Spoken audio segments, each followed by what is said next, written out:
mais se touchant le crâne en criant « J'ai trouvé la bande au professeur, Nimbus est arrivé ». Bonjour à tous, aujourd'hui je vais vous présenter un algorithme terriblement efficace pour faire de la recherche textuelle, l'arbre des suffixes. Pour cela, je vais utiliser mon animation JavaScript que vous trouverez sur mon site gratuitement.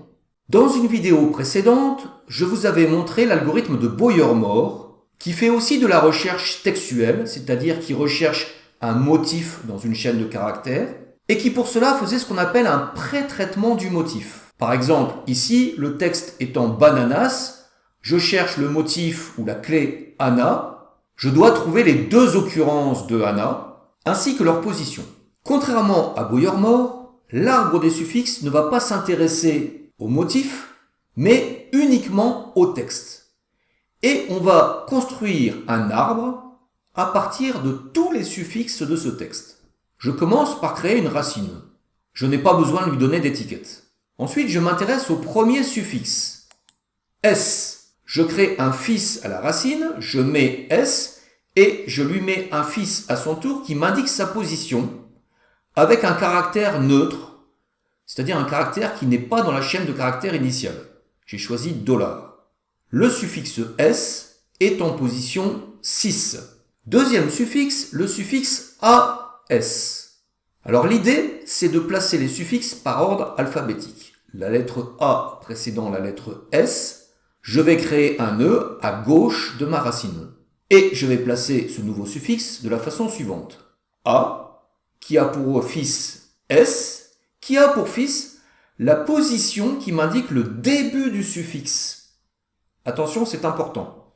5. Troisième suffixe, nas, la lettre N étant placée entre le A et le S dans l'ordre alphabétique, je vais devoir incorporer un fils entre A et S. N, A, S et encore une fois 4 qui m'indique la position du début du suffixe. Suffixe suivant, anas. Alors là, c'est intéressant parce que anas, ça commence par la lettre A, tout comme le nœud qui se situe ici. Je vais donc me servir de ce A et je vais lui donner un nouveau fils, nas, que je placerai à gauche de S. De cette façon, ce nœud sera le père de deux suffixes. Le suffixe anas, que je trouverai en position 3, et le suffixe as, que je trouverai en position 5. Cinquième suffixe, nanas. Bon, je retrouve la même situation. Nanas, ça commence par na. C'est donc à ce niveau-là que je vais incorporer la suite du suffixe. Na, nas en position 2 et nas en position 4. Ananas. Ananas, ça commence par ana. L'insertion de la suite du suffixe va donc se faire à ce niveau-là. Ananas, qui est le suffixe en position 1. Dernier suffixe, le suffixe bananas, qui commence par la lettre B, que je dois placer entre le A et le N. Bananas, qui est le suffixe en position 0. J'ai terminé la première étape de la construction de mon arbre des suffixes. Deuxième étape, c'est ce qu'on appelle le compactage. Il va se faire par ordre décroissant, c'est-à-dire je commence par le suffixe en position 6. Et là, je m'aperçois que ces deux nœuds sont un peu trop pour me donner l'information suivante. Ils me disent que j'ai le suffixe S en position 6. Je peux rassembler ces deux informations en un seul nœud en écrivant S$6. Comme dollar n'apparaît pas dans le reste de la chaîne de caractères, je sais que ce qui suivra, ça sera sa position. De même, S$5, je peux le compacter en faisant un seul nœud qui aurait pour étiquette S$5.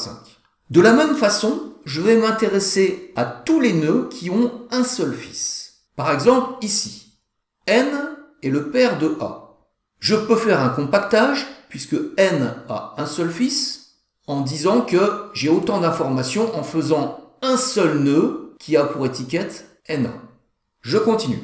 Alors attention, vous avez bien compris, je ne m'intéresse qu'aux nœuds qui ont un seul fils. S a un seul fils qui est sa position 4. Je peux donc faire un petit compactage et réduire ça en un seul nœud, S$4. Je passe à cette partie, je vois que ce nœud, N, a un seul fils, A. Je peux donc faire un mini compactage en disant que cette information serait équivalente à un seul nœud qui aurait pour étiquette NA. Je poursuis, toujours par ordre décroissant de mes suffixes. Ici, j'ai S et $3. S a un seul fils, donc S $3, ça peut s'écrire S $3.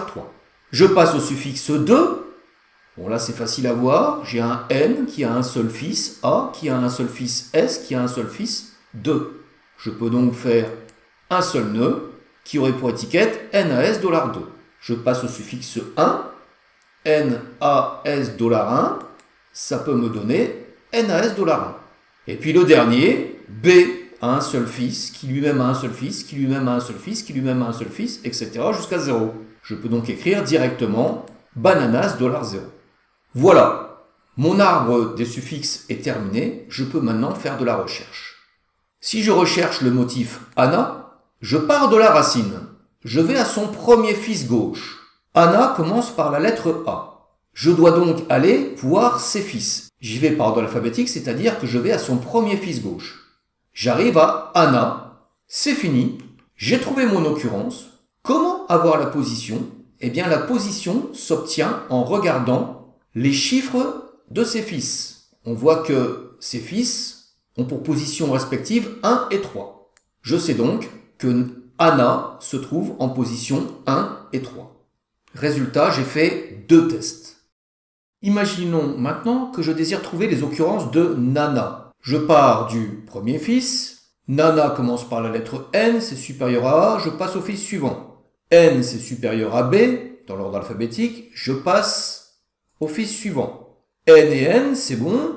Na, c'est bon aussi. Je passe donc au premier fils gauche, et là, je me rends compte que le suffixe nanas, il commence par nana.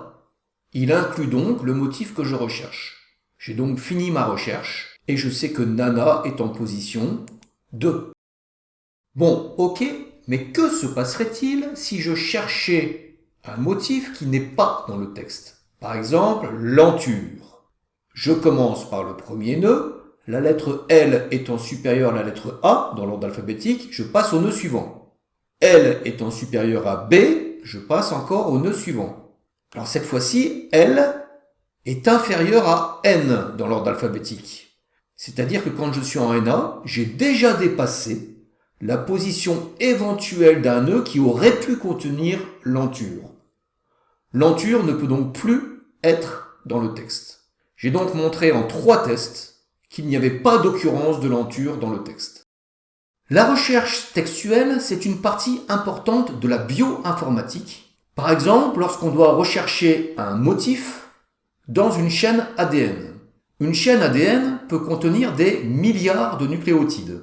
Dans cet exemple, l'algorithme de Boyer-Moore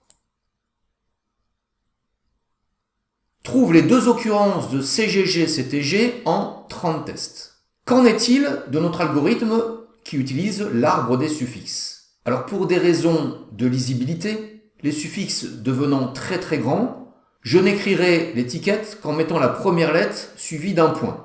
Alors c'est parti pour la construction.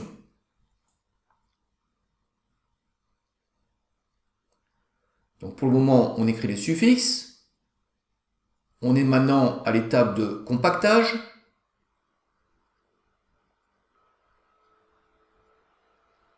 Et l'algorithme trouve 2 occurrences de CGG-CTG en 6 tests. Bien sûr, on peut encore améliorer cet algorithme, surtout en ce qui concerne le parcours de l'arbre. Par exemple, si je cherche le motif ret dans l'enturlurette. L'enturlurette, l'enturlu. Eh bien, je ne suis pas obligé de parcourir, comme je le fais dans cette animation, les nœuds dans l'ordre alphabétique, c'est-à-dire en commençant par la lettre A. Comme je sais que tous les nœuds sont classés dans l'ordre alphabétique, je pourrais faire une recherche dichotomique et me placer, par exemple, au nœud situé à la moitié, une turlurette.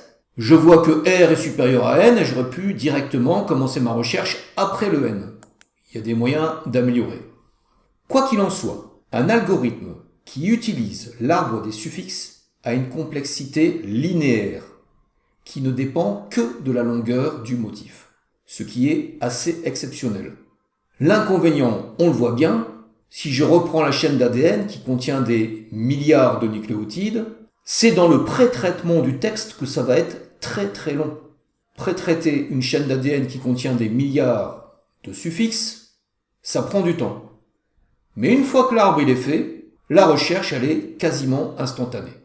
Bon, cette vidéo est maintenant terminée, j'espère qu'elle vous a plu. Surtout, n'hésitez pas à me liker ou à me laisser un petit message, c'est toujours sympa à lire.